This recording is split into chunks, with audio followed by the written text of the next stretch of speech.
What is up, everybody? Welcome back to the Ivan Review, and welcome to my review slash overall impressions of Ghost Recon Breakpoint. You guys have watched the series. I've released about 21 videos on the game, and I think I'm ready to finally give my overall impressions and review of the game. So I'm excited to go over this with you. So, just as an overview, Ghost Recon Breakpoint is the sequel to Tom Clancy's Ghost Recon Wildlands, a game that I put many hours into in the recommendation of a roommate of mine. When he told me I should play it, I was skeptical mostly, because the only other experience I'd had with with a Tom Clancy game was Ghost Recon Advanced Warfare, and that was like in 2009, 10-ish. So I was a little bit, I want to say, hesitant to buy the game. But I trusted his judgment. So I went and I bought Wildlands, and I absolutely loved it. The concept of going around Bolivia in a wide open world completing missions using stealth or going in guns blazing was really something that I appreciated. So you can imagine that when they announced the sequel to Ghost Recon Wildlands earlier this year, I was very excited, but I was also pretty nervous.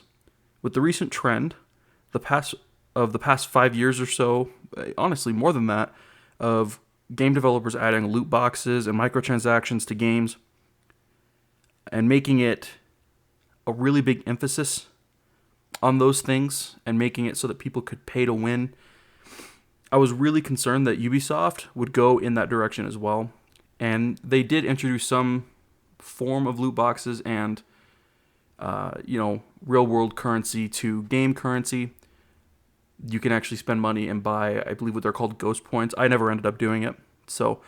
But you can only buy aesthetic things with that currency. So it didn't affect the gameplay at all. Anything that you could, buy, you could find in the world. So I really appreciated that they didn't go in that direction. So I was both, excited about the game because Wildlands was really good. I put a lot of hours in that game. But I was also nervous because I've seen what current developers are doing, and I was worried. But I ended up pre-ordering it, and some problems began.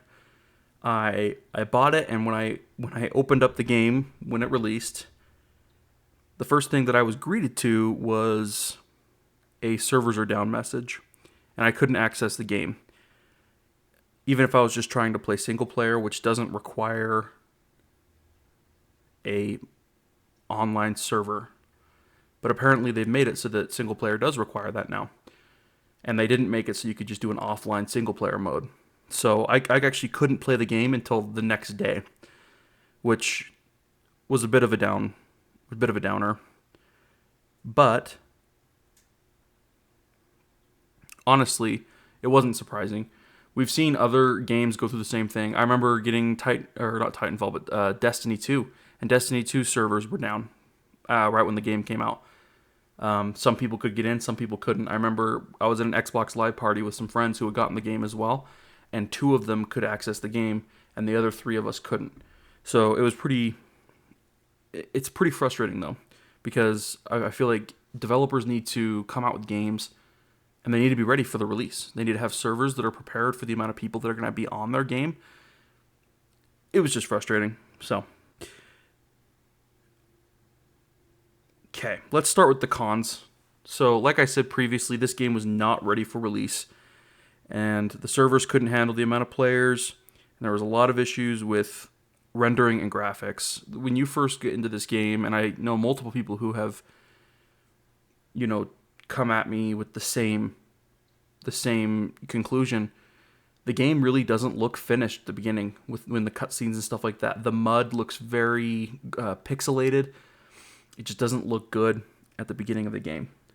And honestly, that was kind of disappointing. It feels less real. There's other parts of the game, especially when you're flying in a helicopter, you can see it very easily. Or if you're going over like a really tall mountain, the rendering doesn't work. It comes in really late. It renders things really late, like trees and roads and stuff like that. And that's something that I do pay attention to, and it's something that I notice. Another thing that I want to point out is that the AI in this game is absolutely stupid. They don't know what they're doing half the time, and I could pretty much walk in front of them and they wouldn't see me, even if I was pretty close to them. And again, it affected the gameplay for me. It didn't feel real. It didn't feel like they were actually. Honestly, though, we haven't, as the gaming developers, we really haven't figured out real AI yet. So I can't expect them to get, you know what I mean. But it was pretty frustrating when that happened. So another issue I had at first, but soon became, it soon became a pro, was the gear and armor acquisition. Using leveled equipment and stuff like that against specific leveled enemies actually was a turnoff at first for me. I think at the beginning of the game, when you've crashed your helicopter and you run up on a group of really high-leveled wolves, you start to be like, okay, so I can't take these guys out, and it actually made me play a lot more careful. So maybe that was what their objective was in making the leveling up system, because in Wildlands, you could just take a 50 cal sniper rifle and just take out anybody. So it was pretty easy. However, I actually ended up enjoying it, and I can talk more about that in a minute. Another thing that really bothered me was the dialogue from NPCs. It was really, really bad sometimes, how they had articulated in time to the dialogue. Sometimes I would be having a conversation with an NPC and the conversations would overlap, which really messed up audio. It didn't sound good at all. I felt like I was playing a Bethesda game, almost, with the weight and the timing of the dialogue. It was really off, like it would overlap each other. Speaking of dialogue, though, one thing I'd like to bring up is something that was also something that they did in Ghost Recon Wildlands. They basically, when you have someone you need to go interrogate, when you grab that person, the NPC does not have a dialogue specific to the mission that you're trying to achieve. So when you're interrogating them and you grab them and you say, "Tell me this information," they just go, "Oh, that's all I know, I swear," and you don't really get what they knew specifically. And I get that it takes a lot more time to put that dialogue all set up and it's just extra work. But to be honest, I think that many game companies, not just Ubisoft, would benefit from taking that extra step. It makes the game more real, which honestly is something that a lot of gamers are looking for nowadays. Alright, on to the pros. This game is so fun to play. Once you start getting out into the world, doing faction missions and side missions, it's really awesome. The story is awesome as well. Speaking of those story missions, the story in this game is great. At least it was for me. I was really sucked into the story they were trying to tell from the multiple different characters and the enemies in themselves, including Walker, who is the main villain. He, as we know, he's played by John Bernthal. And at first I was kind of nervous about him being in the game. I thought they would just take advantage of him trying to use his star power and not really give him any good dialogue.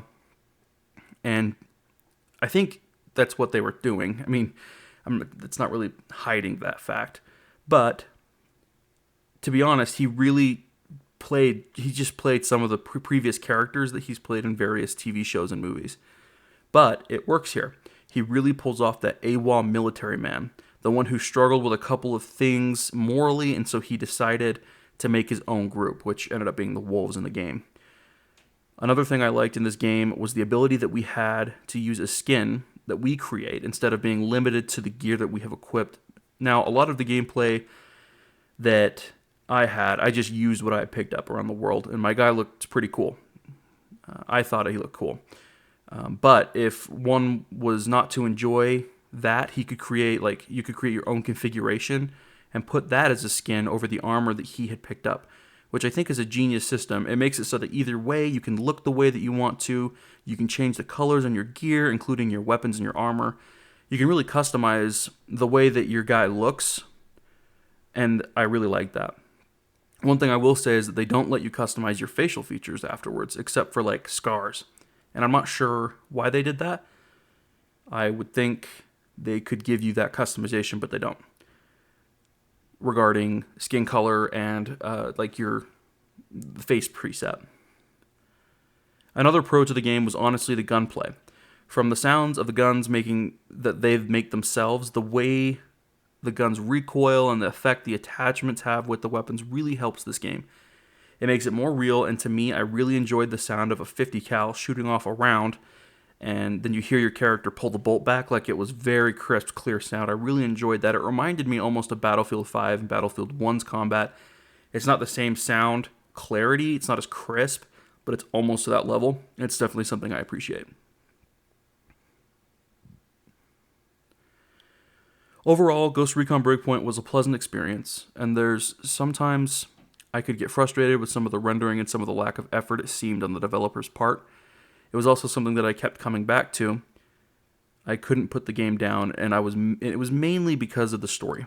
And yeah, the script had a couple of dialogue issues, and some of the NPCs didn't really give full answers, but I still just loved the game and loved the concepts of picking up armor that slowly levels you up. It gives you purpose to keep moving forward, say if the story starts slowing down. Overall, I give Ghost Recon Breakpoint a 7 out of 10. I definitely think it's something that any single player enthusiast should get into. The story itself takes hours, and guys, it's such a long story. It takes hours to get through, and that's not including the side missions, which actually have really, really awesome effects for the game and for the story overall.